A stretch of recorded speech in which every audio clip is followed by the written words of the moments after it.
축복합니다. 주님의 사랑으로 축복합니다. 축복합니다. 예, 감사합니다. 오늘 하나님께서 우리에게 주실 말씀은 빌립보서 4장 13절 한 구절입니다. 다 같이 읽읍시다. 시작.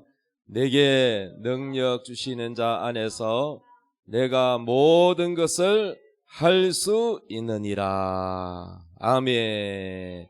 오늘 말씀 제목 한번 따라합시다. 나의 숨은 잠재력을 개발하시는 하나님.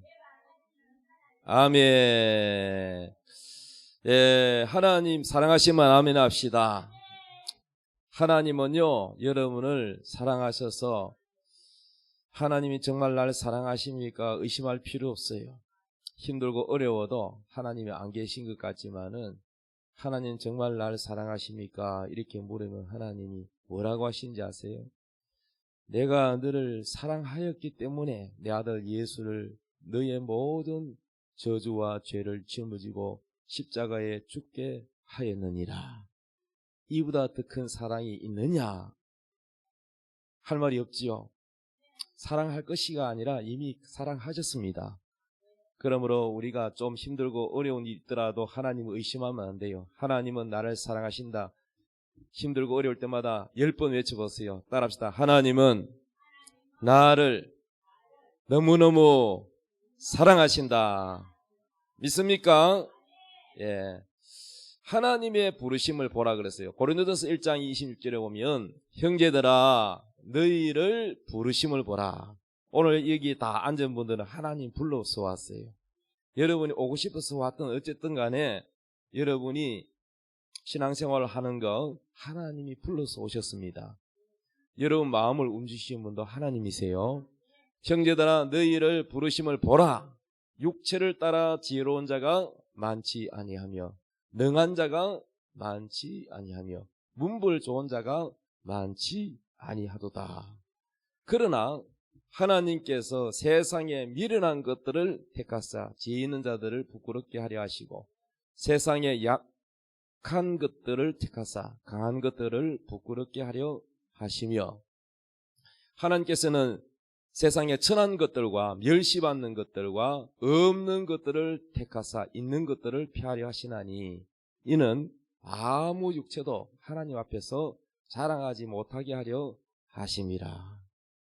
하나님이 부르시는 사람들이 다 그런 건 아니지만 대부분 하나님이 부르신 사람들은 약한 사람, 부자보다 주로 가난한 사람, 강한 사람보다 약한 사람, 똑똑한 사람보다는 미련한 사람, 또 때로는 천한 사람, 멸시받는 사람, 이런 사람들을 하나님이 불렀다는 거예요.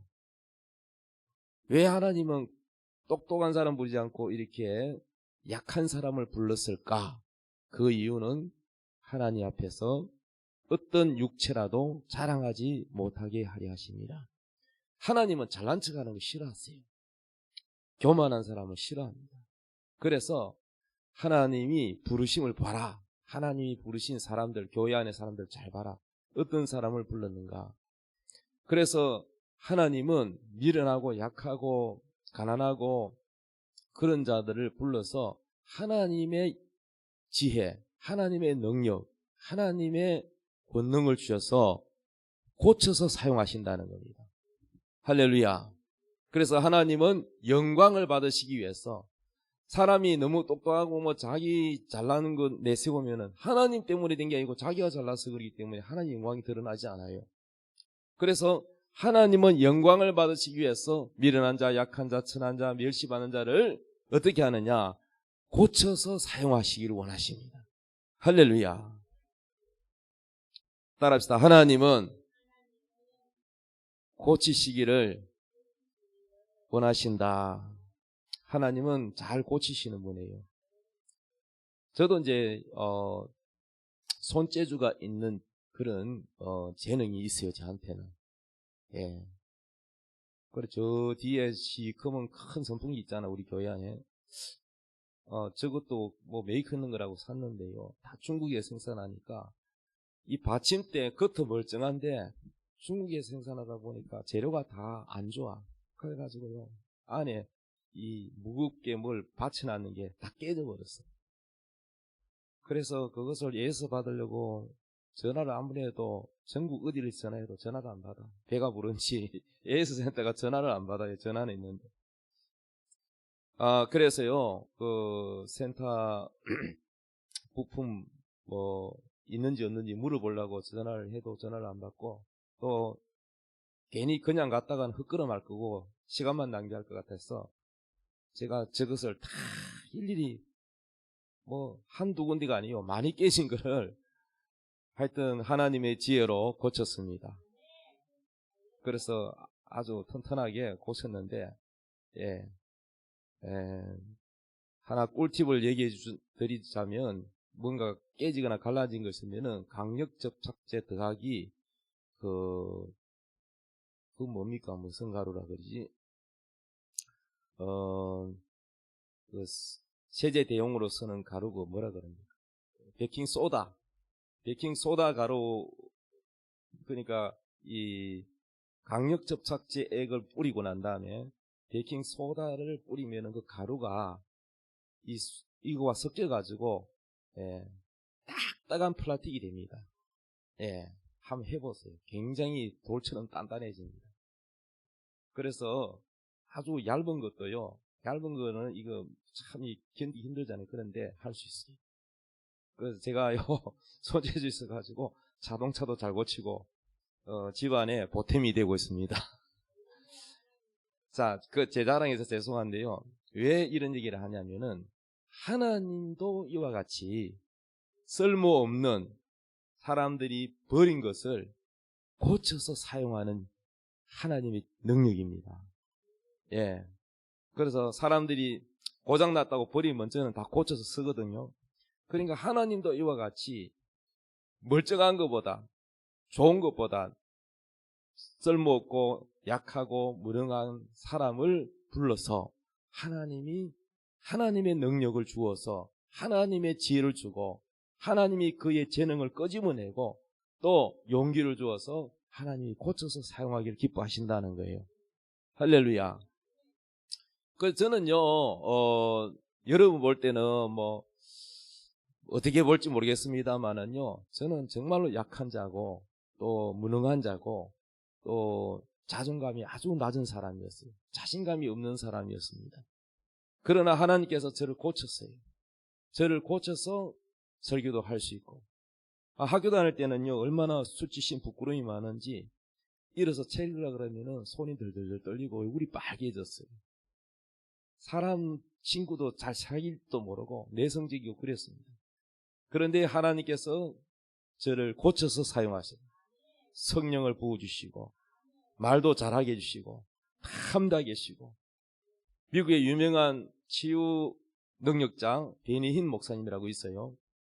그분은 뭐 성령의 기름 부음이 강해가지고 휠체어에 앉아있는 분도 벌떡 일어나고 목발 집은 사람도 목발을 버리고 이렇게 능력이 많은 하나님께 쓰임받는 분인데, 그분은 말을 심하게 더듬었어요. 말이 심하게 더듬고 이 가족이 다 성당 다녔는데 천주교 교인인데 친구 따랑 어떤 부흥회 갔다가 은혜 받고 변화가 됐어요. 그래 열심히 교회 가서 은혜 받고 기도하고 성령 받아서 또 기도하고 뜨겁게 신앙생활 하다가 이 말더듬이요 심했는데, 말더듬은 설교도 못 하잖아요. 그런데 그도 내성적이고 소극적인 사람인데 말더듬이 싹 고쳐지고 수많은 군중들 앞에서 설교를 하고 병든 자를 고치는 그런 위대한 사람이 됐습니다. 이렇게 하나님은 약한 사람을 들어서 사용하신다는 겁니다. 성령께서 하시는 일, 첫째는요, 따라합시다. 성령님은 자유를 주신다. 우리가 왜 자유를 주신다 하느냐면은, 북한에 있는 사람들은 다 자유가 없잖아요. 여행도 마음대로 못하고 남한으로 가고 싶어도 못 가게 하잖아요. 그런데 우리 남한은 자유 대한민국, 자유를 누릴 수 있잖아요. 언론의 자유, 종교의 자유, 표현의 자유가 있잖아요. 그건 얼마나 좋습니까?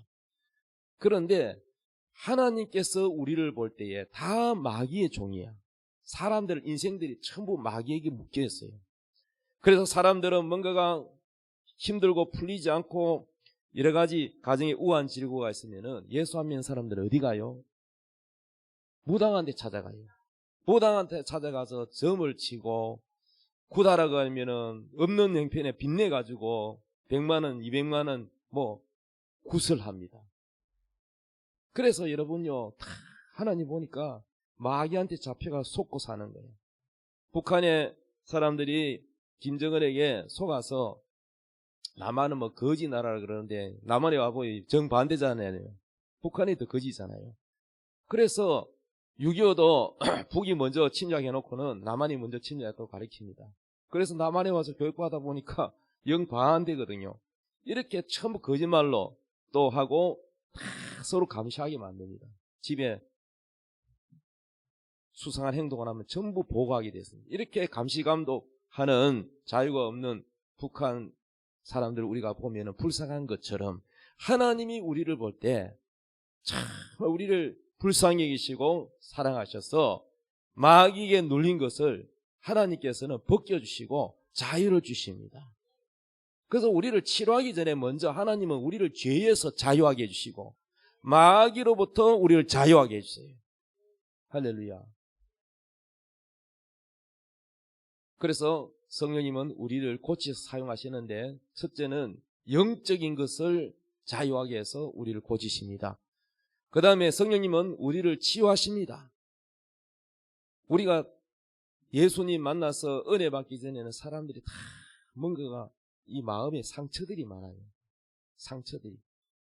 다 과거에 부모로부터 받은 상처가 있고 또 친구로부터 받은 상처가 있고 사람은 상처 없는 사람이 없죠. 예수님 외에는 다 우리는 어쩌면 치유받아야 할 대상입니다.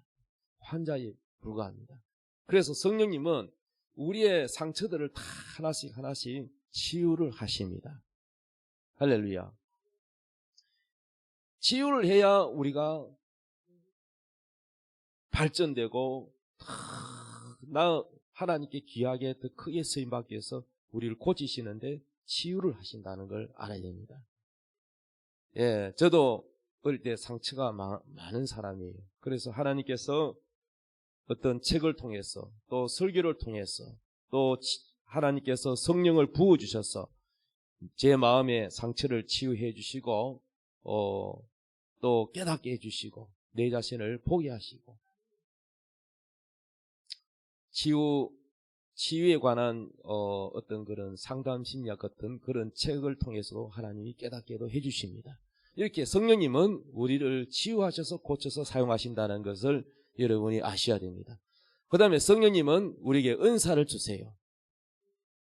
은사는 뭐냐? 은사는 어떻게 배워서 되는 게 아니고 은사는 하나님의 영을 성령을 부어주심으로써 내게 나타나는 능력이에요. 병 고치는 것도 은사고 하늘에서 부어주는 것을 은사라 그래요. 설교를 잘하는 것도 은사고 또 말씀의 지혜와 지식도 은사고 이런 은사를 하나님이 부어주셔서 하나님 일을 잘하게 해주십니다. 그 다음에 네 번째, 성령님은 우리의 숨은 재능을 발견하게 했습니다. 우리 안에 숨은 재능이 있는데 자기 자신을 잘 몰라요, 사람들이. 저도 어릴 때 우리 아버지가 워낙 엄하시고 무섭게 자녀들 양육해서 제 안에 있는 재능을 잘 몰랐어요. 그건 어떻게 알았냐? 예수를 믿고 치유하면서 제가 정말 책도 많이 안 읽었고 글솜씨도 없었고 철자법도 틀리고 띄어쓰기도 좀 안 맞고 그랬어요. 제 아내는 책을 많이 읽은 사람이고 공부를 매우 잘했어요. 전교수 뭐 1등 할 정도로. 저하고는 정반대의 사람이에요. 그러니까 항상 뭐 글을 쓸 때는 아내한테 점검을 받습니다. 이게 좀 어떠냐. 그 정도로 제가 글솜씨가 없어. 그림은 정말 타고난 재능으로 이거는 유전이에요. 재능은 유전인데 우리 아버지 그림 화가고 우리 형제들이 다 그림 잘 그려요. 그래서 타고난 이게 재능인데, 하나님 태어날 때부터 주는 재능인데, 근데 그림은 잘 그리는데 그런 이게 자신이 없었어요. 그런데 제가요, 시를 별로 좋아하지도 않고 뭐 시에 관심이 없었는데 한 번은요, 제가 목사님 중에 시인을 한 분을 만났어요. 예. 근데 그 목사님은 글을 좋아하고 시를 늘 써요. 정식 시인이에요. 그래서 제가 시를 하나 써가지고 보여줬어요. 제 시가 어떻습니까? 그랬더니 엄청난 극찬을 하는 거예요. 그래서 아이고 그냥 나 듣기 좋아라고 하시나 너무 과찬하십니다. 그랬더니 아니래. 타고르 시인 타고르를 뭐 능가한다는 뭐 그런, 그래도 그래서 타고르 듣긴 들었는데 타고르 다시 검색해봐요. 타고르 보니까 인도의 유명한 세계적인 시인이더라고요. 그래서 제 시가 하나님께 드리는 영적인 어떤 다윗의 시편과 같은 그런 시인데, 제가 이제 그것을 카카오 스토리에 올려놨어요. 그래서 그 뒤로는 제가 시를 쓴 적도 없고 그 딱 하나밖에 없는데, 사람들이 그 시를 다 보고 제 지인들이 다 계속 시를 쓰래요. 너무 좋대요. 그래서 제게 숨은 재능이 나는 글솜씨가 없는 줄 알았는데, 그래서 고등학교 다닐 때도 100일장 대회에서 전교에서 3명인가 4명 뽑는데 제가 교장 선생님 앞에 가서 상을 탄 적이 있습니다. 그래서 그렇지만은 그게 나는 그 재능이라고 생각을 안 했는데, 내게 글솜씨에 재능이 있구나 라는 걸 늦게 발견했어요. 그럼 그걸 어떻게 누가 끄집어주냐? 하나님이 끄집어내 주시는 거예요. 그래서 여러분요, 여러분도 마찬가지예요. 땅속에 여러분 건강이 건맥이 있는데 그것을 개발을 안 하면은 아무 소용이 없잖아요. 그런 것처럼 여러분 속에 하나님께서 숨은 재능인데 그것을요, 여러분이 모르고 지나가면 굉장한 낭비예요. 그래서 하나님은 그 숨은 재능을 발견하게 해주시는 분이 하나님이십니다. 할렐루야. 그 다음에 저는요, 뭐 음치 없고 노래도 잘 못했어요. 노래를 지금도 잘하는 건 아니지만은 많이 발전했어요. 또 이제 복음송구 가수이신 목사님이 계세요. 여자 목사님인데 늘 집회 다니고 늘 이 찬양을 하시는 분이 계세요. 그래서 제가 녹음해가지고 찬양을 좀 가르쳐 달라고, 저도 찬양을 좀 더 잘하게끔 가르쳐 달라고 그랬더니 가르쳐 주지는 않고 아이고 잘한다고 계속 불러래요. 그래서 제가 반주기 가지고 계속 찬양을 녹음을 했습니다. 전에는 녹음을 안 했는데 이게 설교고 찬양이고 녹음을 해서 내가 내 설교를 들어보니까 정말로 못 듣겠더라고요. 내 목소리도 마음에 안 들고 이상하더라고요. 야, 정말로 내가 녹음한 거를 나를 볼 때는요, 정말 이상해요. 찬양도 그렇고 설교도 그렇고, 야, 내가 설교 정말 너무 못하는구나, 막 이런 생각이 들었어요. 그러나 이게요, 자기가 자기를 보는 거울이잖아요. 이거를 자꾸 또 듣고 또 반복하고 이 부분이 부족하구나 하고 또 고치고 하니까 나도 모르게 발전을 해요. 찬양도 발전을 하게 되고 설교도 발전하게 돼요. 그래서 제가 녹음을 하고부터는 발전하기 시작했어요. 왜냐하면 나의 약점을 보완하고 연습하기 때문에. 그래서 찬양도 이제 그 뒤로는 행사에 초청을 받아서 특송도 하기도 했습니다. 이렇게 나는 그런 능력이 없는 줄 알았는데 하나님은 능력이 없는 것을 능력을 주기도 하시고 또 숨은 재능을 발견해서 발전시키는 분이 누구시냐? 성령님께서 하신다는 것입니다. 그래서 성령님은 모든 일에 지혜를 주십니다. 글을 쓸 때도 지혜를 주시고 찬양을 할 때도 지혜를 주시고 뭐 수리를 할 때도 지혜를 주시고 설교를 할 때도 지혜를 주시고, 그래서 성령님이 정말로 우리에게 많은 것을 인도하시고 가르치시고 도우신다는 것입니다. 재능과 은사는 다른데, 첫째, 재능은 유전이고 훈련으로 됩니다. 그러나 은사는 성령께서 위에서 바로 부어주셔서 바로 나타나는 게 은사입니다. 은사는 여러분 즉각에서 바로 나타나는 거예요. 그래서 하나님은 우리에게 재능도 주셨지만은 또한 하늘의 신령한 은사를 부으셔서 우리를 더욱 지혜롭게 하십니다.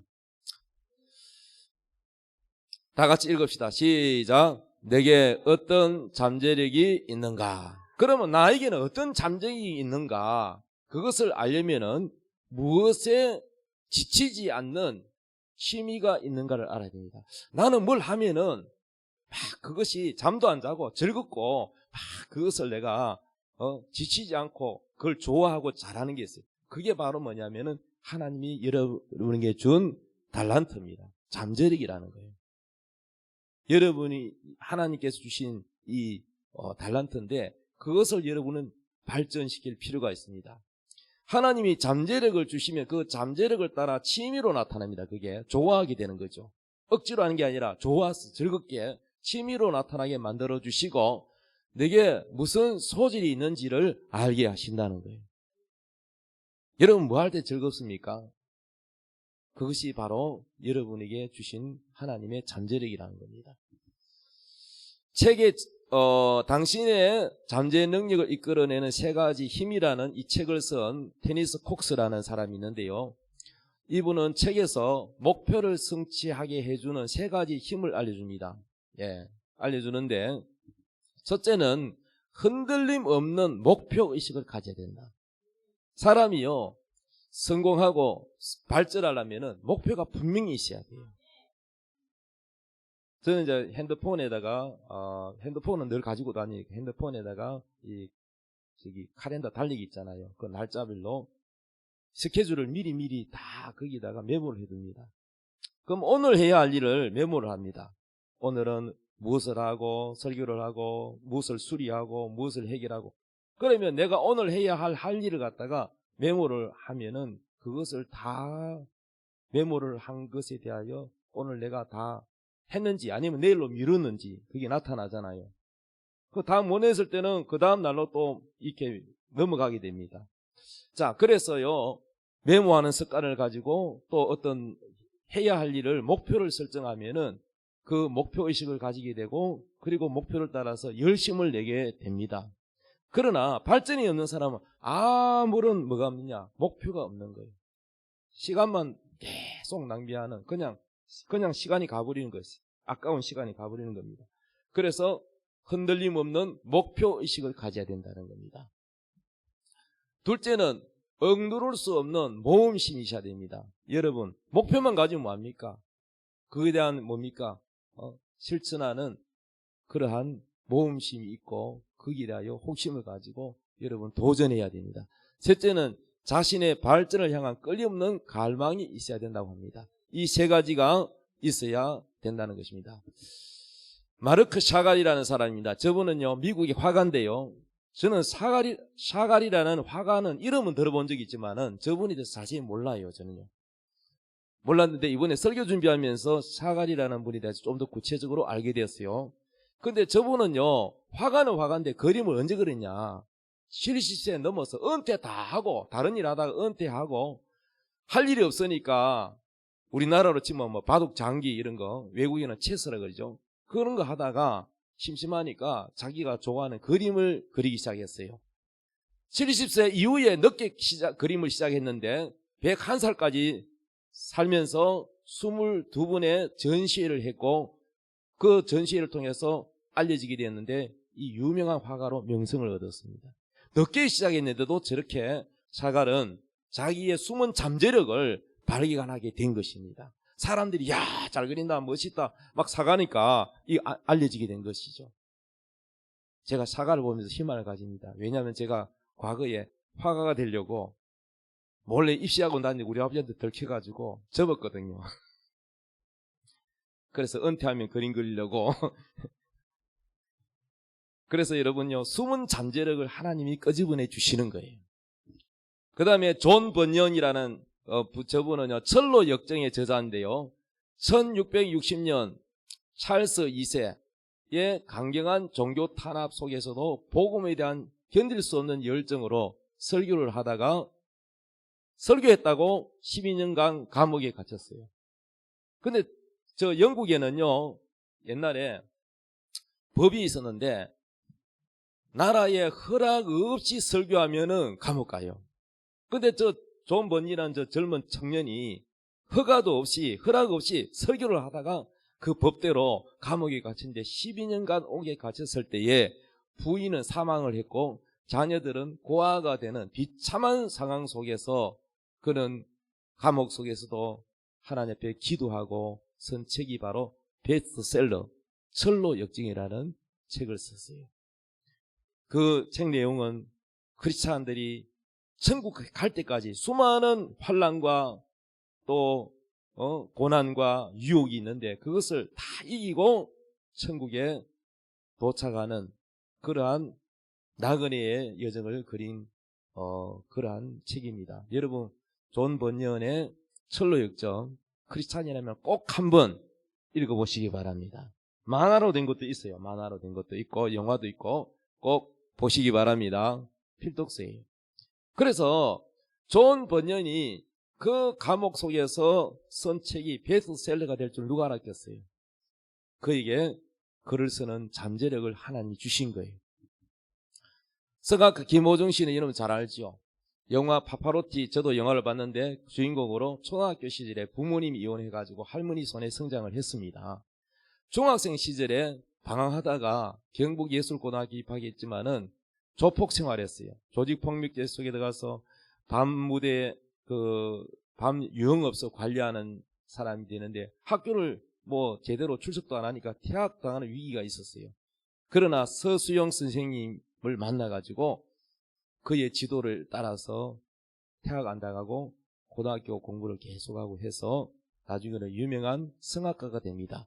2008년 세종음악 콩쿠르대회에서 1등하고 2009년 대한민국 인재상을 받고 수리음악 콩쿠르에서 1등을 하는 등 그의 재능을 정말로 묻히지 않고 그 재능을 끄집어내어서 그가 이렇게 훌륭하게 요즘은 또 연예인 뭐 활동을 하더라고요. 그가 이제 어릴 때 성장이 어둡게 자랐기 때문에 여러 가지 뭐 도박 문제 여러 가지 문제도 있지만은 그러나 조폭보다는 가수가 낫지 않겠어요? 아멘. 예. 그의 뭐 문제점도 있겠지만은 그러나 조폭보다는 훨씬 좋은 선생님 만나가지고 훌륭한 선생님 만나가지고 성악가가 되는 것이 훨씬 낫지 않겠어요? 이렇게 우리 속에 있는 이러한 잠재력을 하나님은 끄집어내시기를 원해요. 여러분 속에 있는 그 잠재력을 하나님은 사용하기를 원하십니다. 잠재력은 개발되어야 됩니다. 이것을 잠재력을 성경적으로 비유하자면 달란트를 묻어두어서는 안 된다 이렇게 말씀드릴 수 있습니다. 마태복음 25장 14절 말씀에 또 어떤 사람이 타국에 갈 때에 그 종들을 불러서 자기 소유를 맡긴 것 같다 이렇게 예수님이 비유로 말씀하시는데 15절을 보면은 각각 그 재능대로 하나 주인이 달란트를 맡깁니다. 달란트는요 돈인데요 어마어마한 돈이에요. 적은 돈이 아니고 엄청난 많은 돈입니다. 각각 그 재능대로 한 사람에게 금 5달란트를, 한 사람에게는 2달란트를, 한 사람에게는 1달란트를 그 재능대로 맡겼어요. 그 사람의 재능과 실력대로. 그런데 1달란트 받았던 자는 와서 이르기를 주인이여 당신은 굳은 사람이라 심지 않은 데서 거두고 해치지 않은 데서 모으는 줄을 내가 알았으므로 두려워하여 나가서 당신의 달란트를 땅에 감추어 두었나이다. 5달란트 받은 사람은 열심히 장사해가지고 10달란트가 됐어요. 2달란트 받은 사람도 열심히 장사해가지고 4달란트가 됐는데 그런데 이 1달란트 받은 사람은 게으르게 장사도 하지 않고 땅에 묻어가지고 당신은 열심히 노력하지 안 하면서 사람을 이용해가지고 받아간다고. 그러면서 그대로 감추었던 거 땅이 감추었다가 주인이 돌아와서 주니까 뭐라고 그러냐 26절 그 주인이 대답하여 이르되 악하고 게으른 종아 나는 심지 않은 데서 거두고 해치지 않은 데서 모으는 줄로 네가 알았느냐. 그러면 너가 마땅히 내 돈을 취리하는 자들에게 맡겼다가 내게 돌아와서 내 원금과 이자를 받게 하였을 것이니라. 그러니까 적어도 이자라도 남겨야 되지 않겠느냐. 그래서 여러분, 게으른 것은 바로 죄가 되고 게으른 것은 악하다고 주님이 말씀하십니다. 하나님이 여러분에게 은사도 주셨고 재능도 주셨어요. 하나님은 여러분이 낮은 자존감을 가지고 나는 할 수 없어, 나는 안 돼, 나는 금수저가 아니고 흙수저야, 이렇게 생각하는 약한 자를 하나님께서 불러서 여러분을 치료하고 회복시키시고 고쳐서 사용하시기를 원하시고, 또 은사를 부어주시고 지혜를 주십니다. 땅의 지혜가 아니라 하늘의 지혜를 주셨습니다. 할렐루야. 그래서 하나님은 여러분을 통하여 영광 받으시기를 원하신다는 사실을 믿으시기 바랍니다. 작은 도토리를 여러분이 본 적이 있습니까? 작은 도토리. 이 도토리만 보지 마시고 도토리 알 속에 수많은 도토리 숲을 볼 수 있어야 돼요. 거대한 도토리 숲을 볼 수 있어야 합니다. 우리 속에 있는 재능을 사용하면 하나님이 크게 복을 주셔서 30배, 60배, 100배가 되게 만들어 주시는 것입니다. 여러분은 도토리같이 작게 보일지라도 여러분 속에 있는 그 씨가, 이 도토리가 심겨지면은 큰 도토리 나무가 되고 또 그 씨가 떨어져서 숲을 이루게 될 것입니다. 하나님은 아브라함을 볼 때 아브라함만 본 것이 아니라 아브라함 속에 바다의 모래알 같은 많은 하나님 백성을 봤던 것입니다.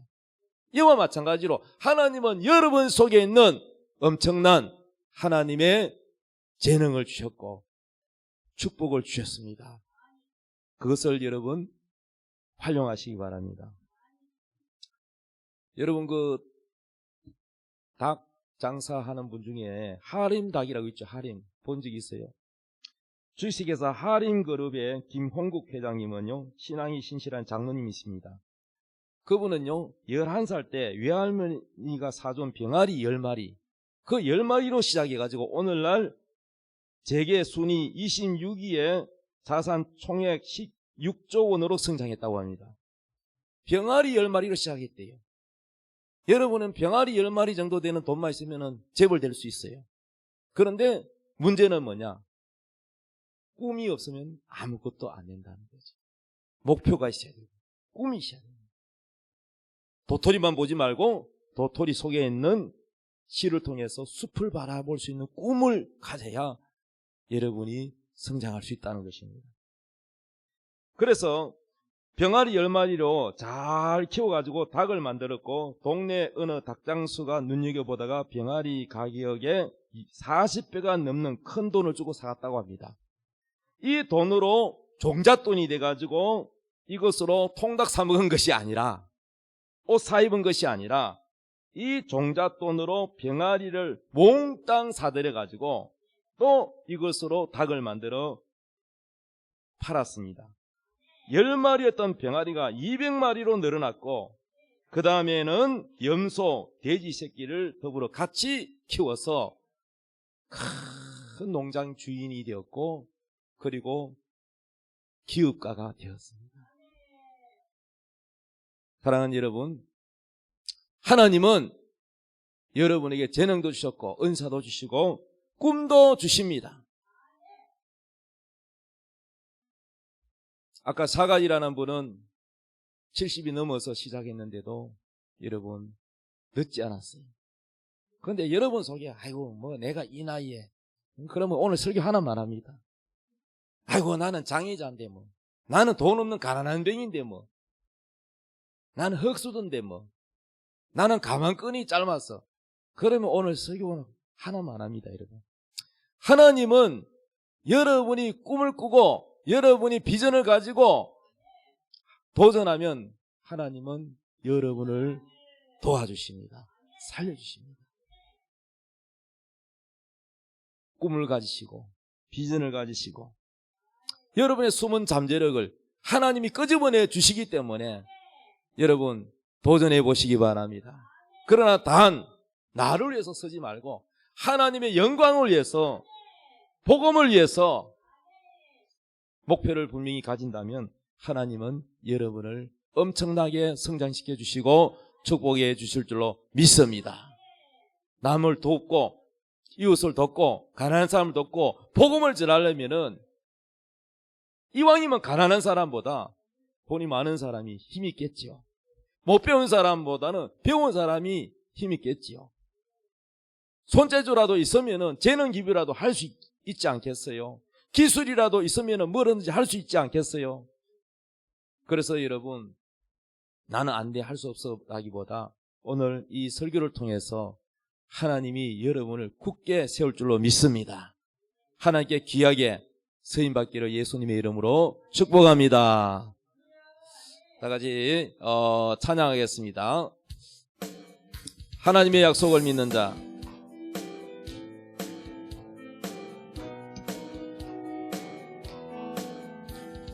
하나님의 약속을 믿는 자, 하나님을 기쁘게 하는 자, 하나님의 명령을 지키는 자 반드시 성공하리라. 내 소원대로 이루어지리라. 내 기도대로 응답이 되리라. 내 믿음대로 이루어지리라. 하나님이 도와주시니 하나님의 약속을 믿는 자, 하나님을 기쁘게 하는 자, 하나님의 명령을 지키는 자 반드시 성공하리라.